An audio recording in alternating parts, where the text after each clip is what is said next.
Hi అండి, అందరికీ నమస్తే. భారతదేశంలోని పవిత్ర నదుల్లో గంగ తర్వాత అత్యంత పవిత్రమైన నదిగా భావించే యమునా నదికి ఈ సంవత్సరం పుష్కరాలు రానున్నాయి. ప్రతి 12 సంవత్సరాలకి ఒకసారి వచ్చే ఈ పుణ్యకాలంలో లక్షలాది మంది భక్తులు ఎన్నో చోట్ల నుంచి వచ్చి యమునా నదిలో స్నానాలు చేసి పుణ్యఫలాలను అయితే కనుక పొందుతారు. ఈ వీడియోలో యమునా పుష్కరాలు ఎప్పుడు ప్రారంభమవుతున్నాయి, యమునా నది విశిష్టత ఏమిటి, ప్రధాన పుష్కర ఘాట్లు ఎక్కడ ఉన్నాయి, పుష్కరాల్లో చేయాల్సిన పూజలు దానాలు ఏమిటి అనే విషయాలను తెలుసుకుందాం.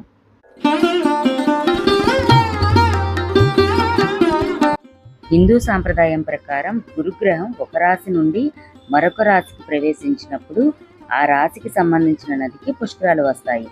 2026వ సంవత్సరంలో అనగా ఈ సంవత్సరంలో గురుగ్రహం కర్ణాటక రాశిలోకి ప్రవేశించడంతో యమునా నదికి పుష్కరాలు ప్రారంభమవుతున్నాయి.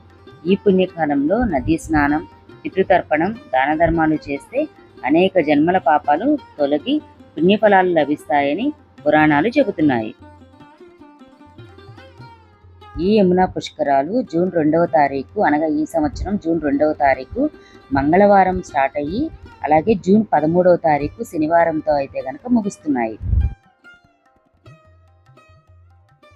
యమునా నది ఉత్తరాఖండ్లోని యమునోత్రి ప్రాంతంలో హిమాలయ పర్వతాల మధ్య అయితే కనుక ఉద్భవించిందంట. సుమారు 1376 కిలోమీటర్ల మేర ప్రవహిస్తూ ఢిల్లీ, మధుర, బృందావనం, ఆగ్రా వంటి ప్రాంతాలను దాటి ప్రయాగ్రాజ్లో గంగా నదిలో అయితే కనుక కలుస్తుందంట. పురాణాల ప్రకారం ఈమె యమునా నది సూర్య భగవానుని కుమార్తెగా, యమధర్మరాజు సోదరిగా అయితే కనుక భావిస్తారు. అందుకే యమునా స్నానం యమభయాన్ని కూడా తొలగిస్తుందని భక్తులందరూ కూడా విశ్వసిస్తారు. యమునా నది పేరు వినగానే మనకు ముందుగా గుర్తుకు వచ్చేది శ్రీకృష్ణుడు. గోకులం, మధుర, బృందావనం ప్రాంతాల్లో శ్రీకృష్ణుడి బాల్యలీలలు యమునా నది తీరంలోనే జరిగాయి కదా.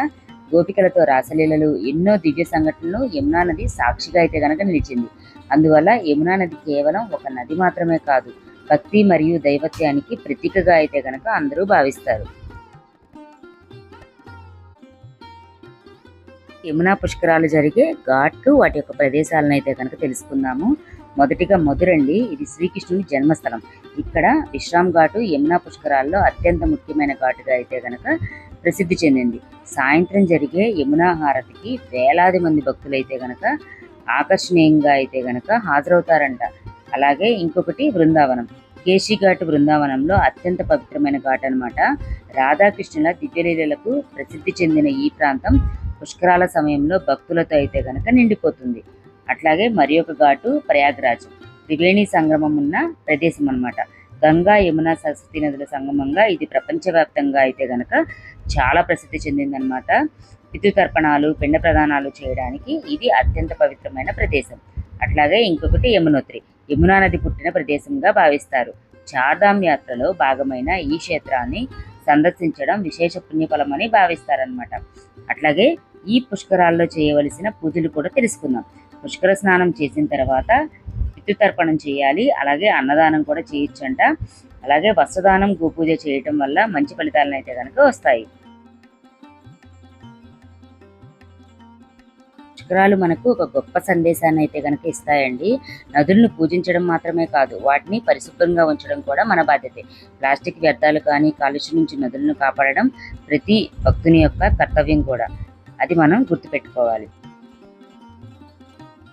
శ్రీకృష్ణుని అడుగుజాడలను మోసుకుంటూ వేల సంవత్సరాలుగా ప్రవహిస్తున్న యమునా నది ఈ సంవత్సరం మరోసారి పుష్కర మహోత్సవాలకు వేడుక కానుంది. జూన్ 2 నుంచి జూన్ 13 వరకు జరిగే ఈ పవిత్ర కాలంలో యమునా స్నానం, దాన ధర్మాలు, పితృకార్యాలు నిర్వహించి ఆధ్యాత్మిక ఆనందాన్ని అయితే కనుక పొందుతాం. యమునా తల్లి ఆశీస్సులు అందరికీ లభించాలని కోరుకుంటున్నాను. అండి, ఈరోజు మన వీడియో మీకు నచ్చింది అనుకుంటున్నాను. ఈ వీడియో ద్వారా ఎంతో కొంత ఇన్ఫర్మేషన్ అయితే కనుక మీకు అందింది అనుకుంటున్నాను. మీకు ఈ వీడియో కనుక యూస్ఫుల్ అనిపిస్తే మన వీడియోని లైక్ చేయండి, మీ ఫ్రెండ్స్తో, రిలేటివ్స్తో షేర్ చేసుకోండి. మరియు పీస్ఫుల్ కంటెంట్తో, మరియు పీస్ఫుల్ వీడియోతో మీ ముందు ఉంటాను. Keep watching smart Priya with ma'am.